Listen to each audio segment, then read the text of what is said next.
มาจากจิตใจของเราทุกขณะมันเหมือนกับอาจารย์จะเปรียบเทียบนะเห็นไหมใยมันมีหลายใยนะถ้าเราเอาใยสลายใยเนี่ยเอามารวมกันเป็นใยเดียวมันก็เกิดความเหนียวขึ้นมานะเนี่ยถ้าเราอาศัยใยบัวนี้พับครึ่งแล้วก็พับแล้วพับอีกมันจะเป็นเส้นใยเหล่านี้มันก็จะเหนียวแน่นขึ้น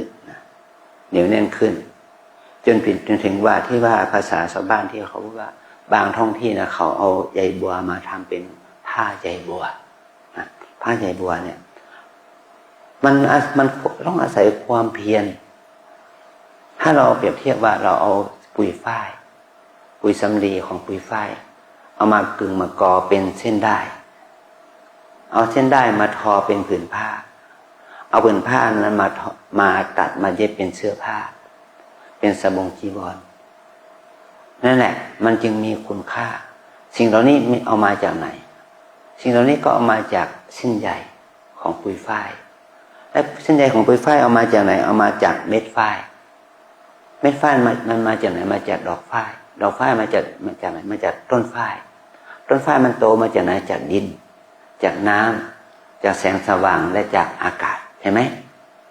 เม็ดฝ้ายนั่นแหละเป็นเม็ดสีดำๆเป็นเม็ดหนึ่งมันโตขึ้นมาเป็นต้นฝ้าย